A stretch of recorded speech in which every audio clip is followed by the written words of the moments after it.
Hi folks, I hope you're having a good day. I'm certainly planning to have a great weekend. And the idea is I'm going to try and do the Northern Fells as per Alfred Wainwright's book number 5. And the Northern Fells are generally considered to be the fells that are all north of Carrick, and particularly the famous one being Sca Fell. To start the journey, I'm starting with Sca Fell, and in fact I'm nearly up the top now, and then it's over to Blencathra, which is another really good one, and I think it's a lot of people's favourite as well. So yeah, nearly at the top now. Here we go. This is the top. Not much to look at, is there?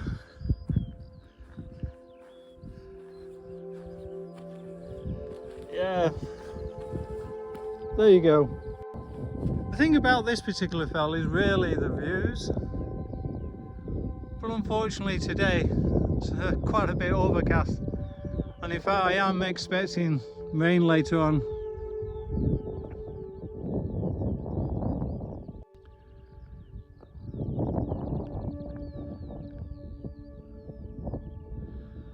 Okay, I now need to walk back the way I've just come, which is not always a great plan, but there's no way of avoiding it with this particular fell, because it is on the fringes of the Northern Fells from a kind of an easterly direction.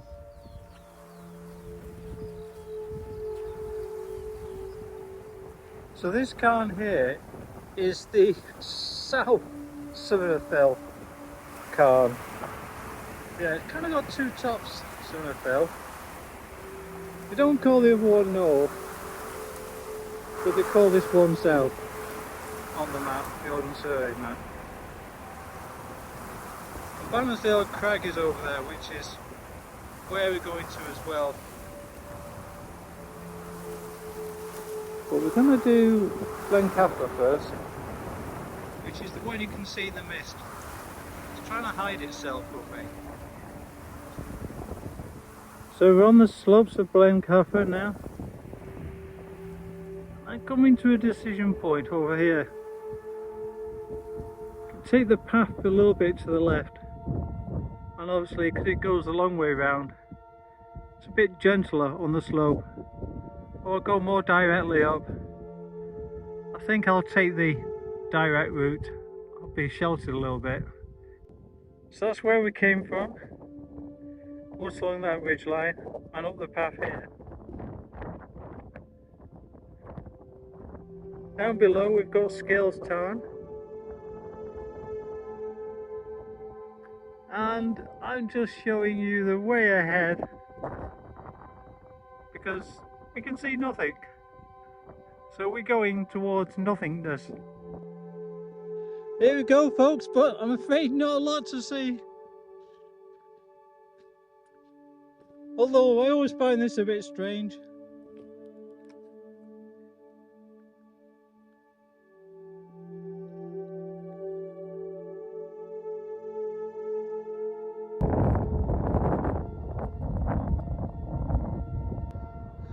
So every now and again we do get breaks in the cloud, and you can start to see the rest of the Lake District then. So we're heading to Mungrisdale Common now, and we've come from the dizzy heights of Blencathra, and I'm actually stood on the common. We've got to head further north, and we're just at the peak. In fact, I believe I'm 90 feet away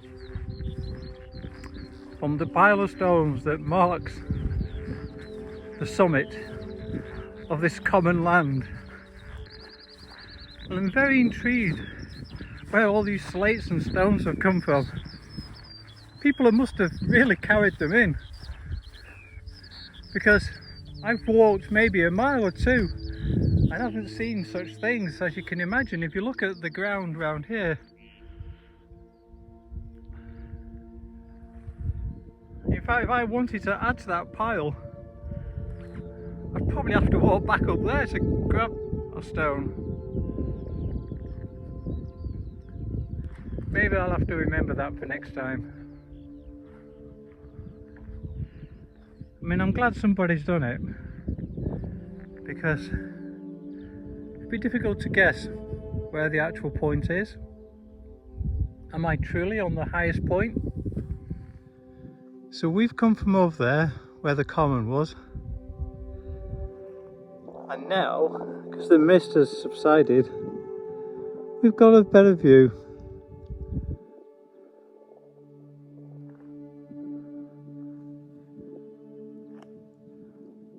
And now we're going up to the top there, which is Bannersdale Crags. Should get some fine views from there as well, actually. So yeah, we've got Blencathra in the background there. I do love that mountain. It's usually great views that you can see. It's a bit of a shame in terms of what the cloud was like today. However, Wainwrights. So I have completed all the Wainwrights previously, but it was probably easily 10 years ago.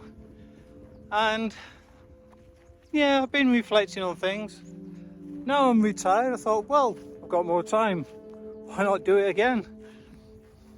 So yeah, this is why you find me in the lakes today.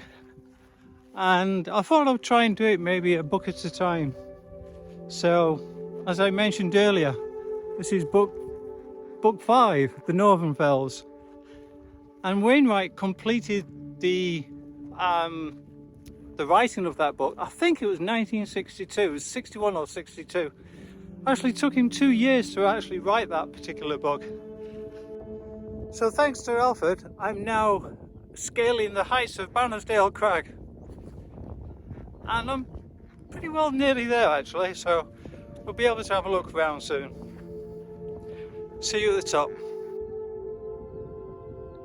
So, Bannersdale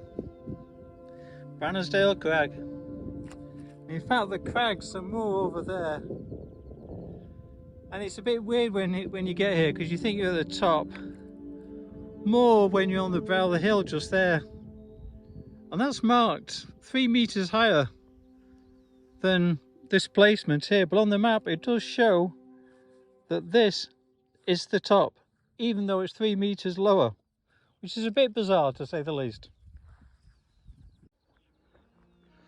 So we're heading over to Bowscale Fell now, which will be our number 5 when we get there. But I've just been taking how you can be concentrating too much on the path ahead, and just a moment to reflect and look around. That's a great valley view there.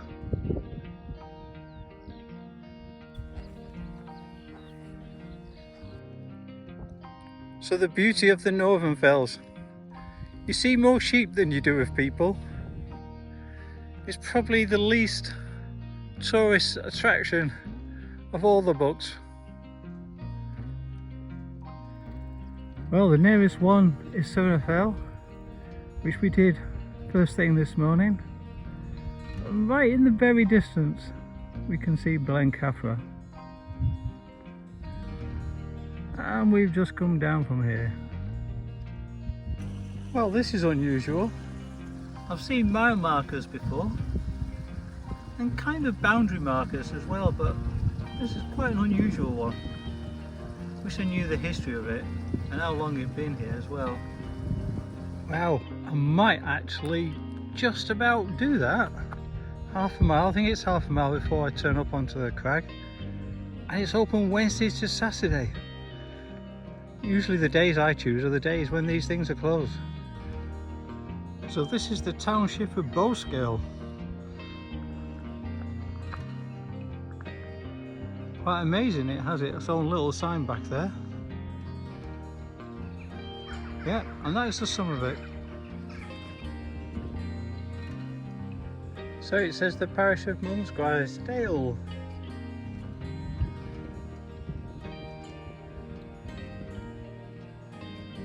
Basically it's talking about the boundary stones that we found. Like I say, obviously I'm aware of boundary stones, but we've never seen one with signs like that, and there is another one down here, it just so happens. There we go. Bowscale it again. And yeah, apparently there are 13. 17 were marked on the old OS map in 1830, and they've managed to find 13.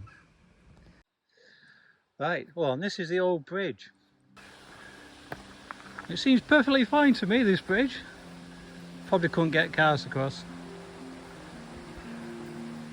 And there's obviously the new bridge. Although, of course, the new bridge does look quite old-ish. In fact, it'd be interesting to get to the other side and have a look at this one. Ah, another boulder stone. Border stone, I should say. Mosedale. Yeah, this is Mosedale Bridge. And I forgot to mention, that's Carrock Fell.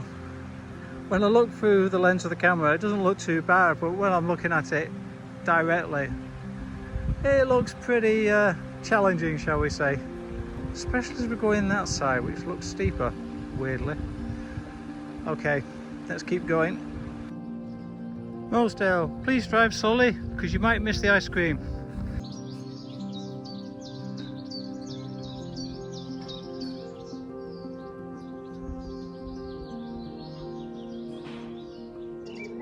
Carrot, lentil and orange soup. Really looking forward to this.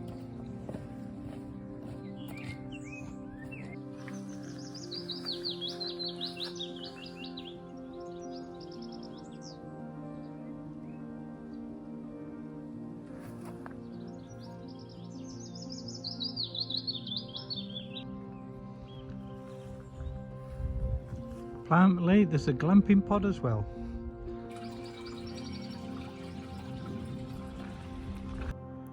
So that was very delightful.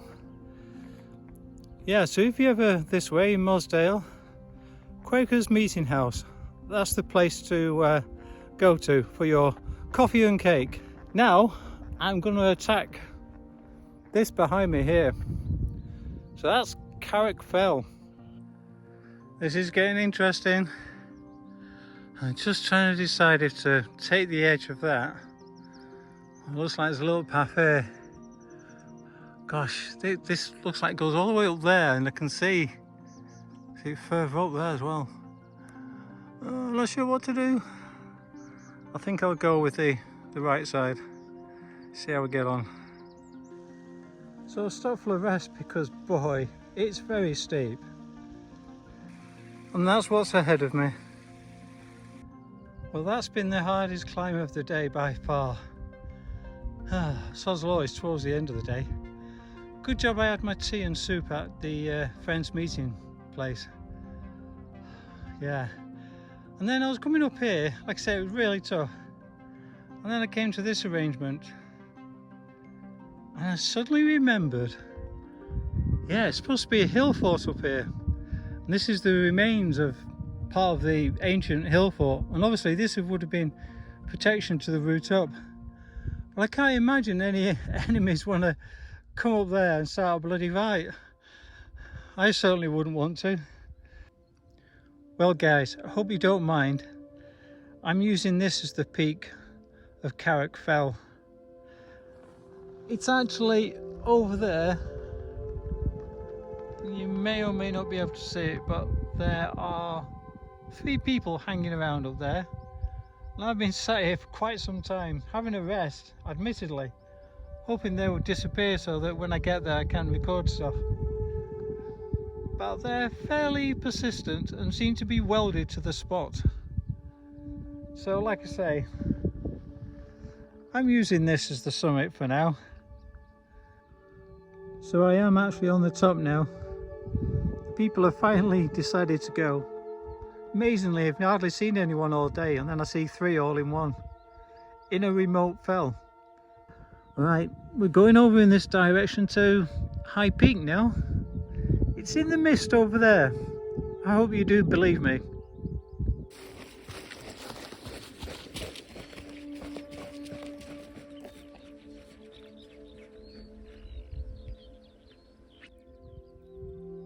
I As you can see, Carrock Fell, oh, it's a bit of a muddy mess. And trying to follow the path is a bit of a challenge as well. I'm hoping I'm going in the right direction. It's a high peak, wherever that may be. Well, the weather is really rubbish now.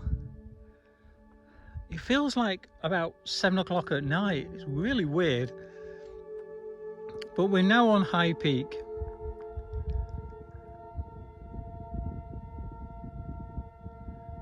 There's a good old chair here. And it's in memory of Mick Lewis, who loved all these fells. Died on the 8th of May 1944, aged just 16 years old. And we have a good old trig point. We've actually quite a bit of information. So we've come down High Peak on the Cumbrian way, and in actual fact we're coming in the kind of opposite direction to which most people walk the Cumbrian way, and down here we're hitting Lingy Hut. Now I don't know if there's going to be anyone in, and I was kind of tempted to think about staying there, but I do want to get my 8 done for today. It's very tempting, but I think if I get one behind, once you get a bit of slippage, it can be difficult to catch up. You never know what the weather's going to be like the following day, especially in the Northern Fells, dare I say it. But it is good to see it. I'm actually in the Buffers Association, and if you ever consider using Lingy Hut, especially if you're doing the Cumbrian way, it's a great thing to do. But also, given the small cost of joining the Buffy Association, I think you should. The great thing about the Buffy is actually the view from the window. I'll have to see if anyone's in.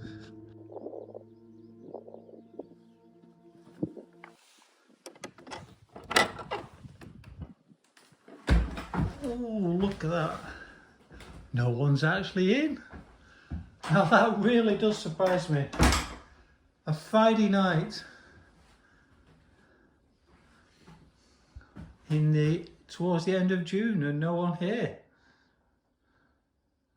There's a view. It's a pity the sun's not out, but great view to wake up to.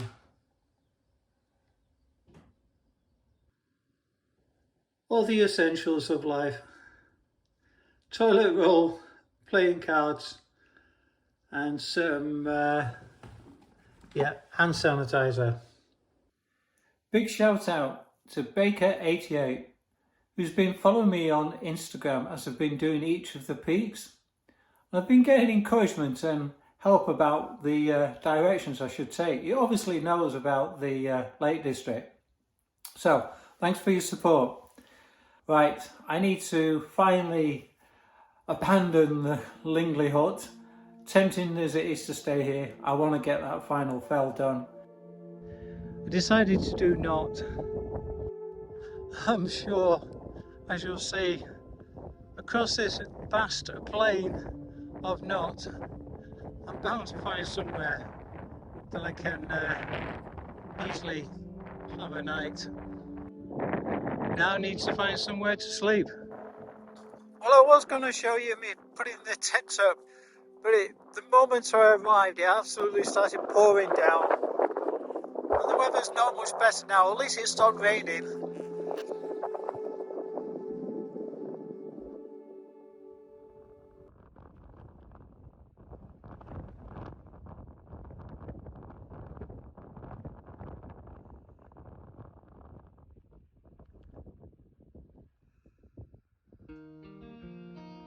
This is great Sca Fell. It's almost like somebody's left a pile of stones by accident.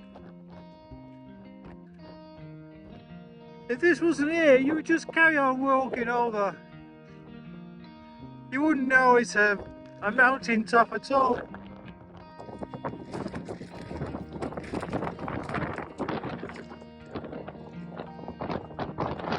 Brae Fell, number 10. At least we're into double digits now.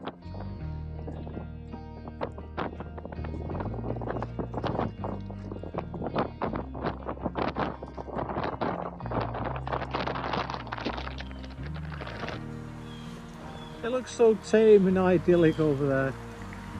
But I'm sure you can see the grass moving.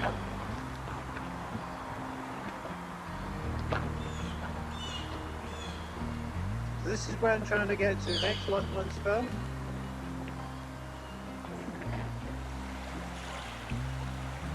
Great to be finally out the wind. Last night wasn't horrendous. I kind of went to sleep about 10:30ish, and at that point it was reasonably windy, a bit of rain every now and again. However, I woke up at 1:35 with part of the tent collapsed on me. It actually come undone on one of the over poles, and oh, that was a real shock to wake up with the tent on me. The thing is, I am worried about where I'm going to camp tonight. I should be approaching the slopes of Skinall for the next stage, for day 3, and that might be a bit risky camping around there. Yeah, I've got to get up there.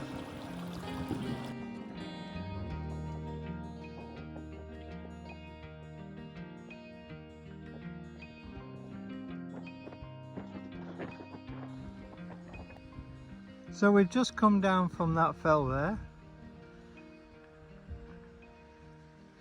and apparently, I don't know if you can read that, but yeah, it says Cumbrian way, and that is the western leg that you can take.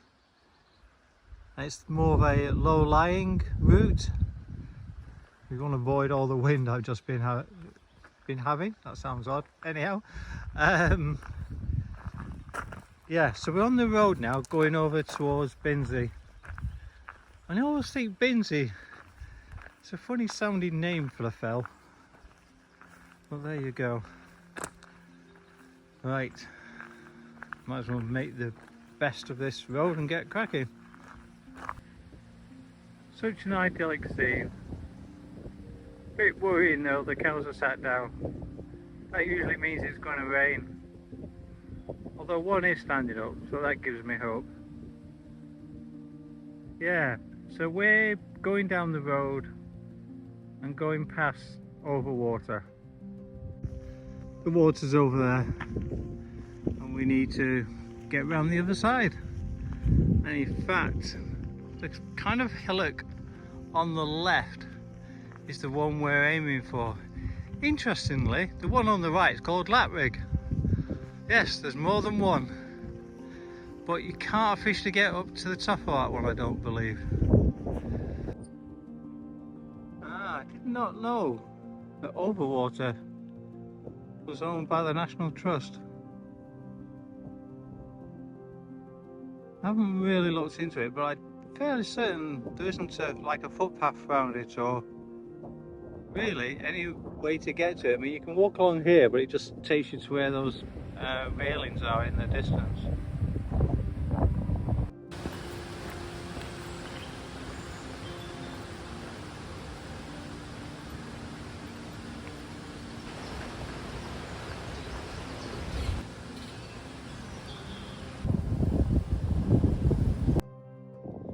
Yeah, it's great when the sun comes out.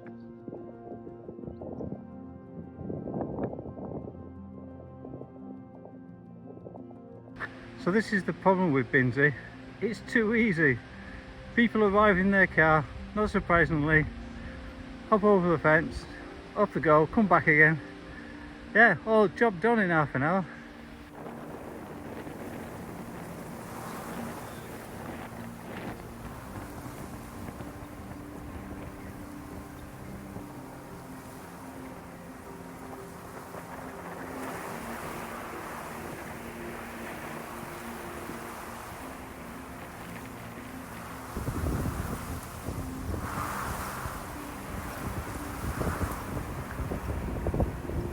The benefits of Binsey are clearly in the views.